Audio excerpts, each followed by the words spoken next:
बिस्मिल्लाहिर्रहमानिर्रहीम। अस्सलामु अलैकुम students, welcome to my channel.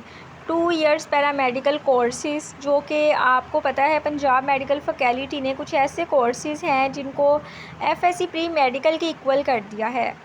तो आप लोगों को इन्हीं पैरामेडिकल कोर्सेज़ में से 4 years BS program same category में करने का मौका मिल जाता है। यानी कि चंद ऐसे कोर्सेज़ हैं, अगर आप उनको एफएससी यानी कि जैसे for example FSc medical lab technician course आप कह लें, तो आप उसमें बीएस लैब टेक्नीशियन भी कर सकते हैं। अब ये किस तरह से है, इसका प्रोसीजर क्या है, आज आपको मैं मुकम्मल डिटेल इस वीडियो में बताने वाली हूँ।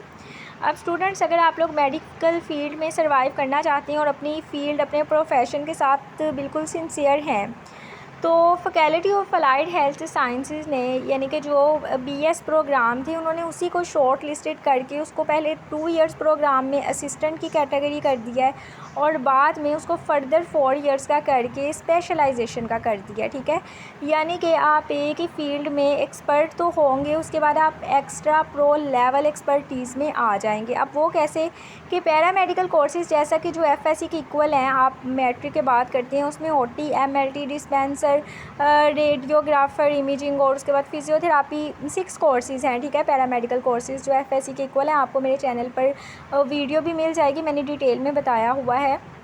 तो अब होता कुछ इस तरह से है कि faculty of allied health sciences ने जो बीएस प्रोग्राम्स रखे हैं उसके अंदर एमएलटी टेक्नीशियन जो आप लोग मैट्रिक के बाद करते हैं, उसमें आप लोग बीएस मेडिकल लेबॉर्ट्री साइंस भी कर सकते हैं, यानी कि बीएस एमएलटी।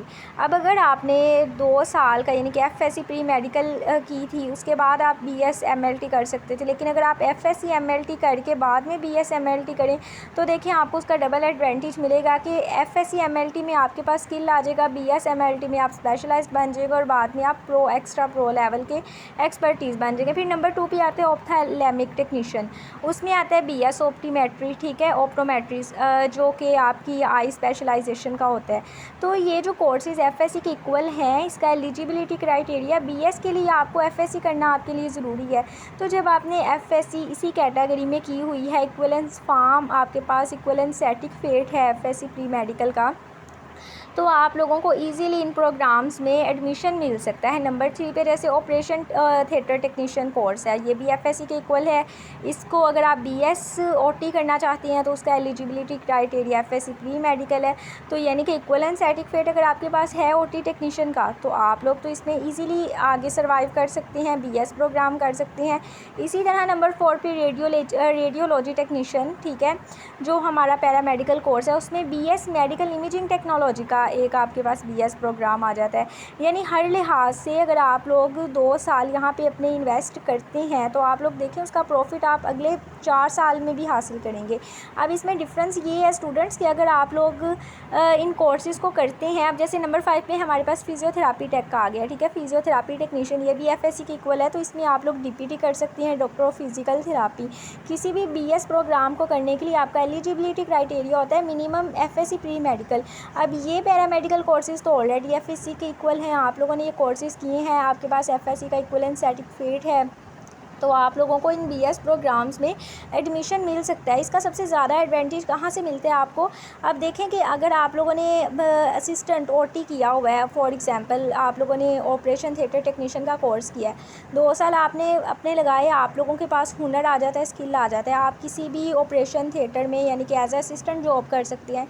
असिस्टेंट की जॉब करने के साथ साथ आप लोग बीएस ओटी कर सकते हैं, यानी कि आपकी जॉब आपके अंडर में होगी, आपको पता होगा कि आप फर्दर भी इसी में एक्सपर्टीज़ कर रहे हैं। तो आप देखें आपके पास स्टडी, जॉब, स्किल, तीनों चीज़ें एक साथ आती हैं। शॉर्टकट्स में लोग पढ़ रहे हैं, तो आप लोग इन चीज़ों से अगर एडवांटेज नहीं लेंगे तो ये आपके किसी काम की नहीं है, लेकिन अगर आप इनसे एडवांटेज लेते हैं तो ये आपके हर तरह से काम आती हैं।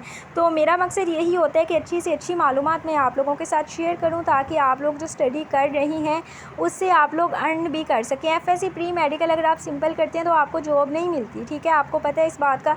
आप किसी भी काम को करने के लिए स्किल्स, आपकी डिग्री, डिप्लोमा रिक्वायर्ड होता है। तो अगर आप लोग ये 2 साल असिस्टेंट के कोर्सेज़ कर लेते हैं, ये तो ऑलरेडी एफएससी के इक्वल है, तो इतनी बिगेस्ट अपॉर्चुनिटी को हाथ से मत जाने दें। अगर मेडिकल फील्ड में सर्वाइव करना है, मेडिकल फील्ड में रहना है, तो इन चीज़ों से फ़ायदा उठाएं जितना उठा सकती हैं। उम्मीद करती हूँ स्टूडेंट्स आपको वीडियो पसंद आई होगी। अगर आपका कोई भी क्वेश्चन है तो आप लोग मुझसे कमेंट सेक्शन में पूछ सकते हैं। इंशाल्लाह मिलती हैं अगली वीडियो में। अपना बहुत सारा ख्याल रखिएगा और दुआओं में याद रखिएगा। चैनल को सब्सक्राइब कर दीजिएगा। अल्लाह हाफ़िज़।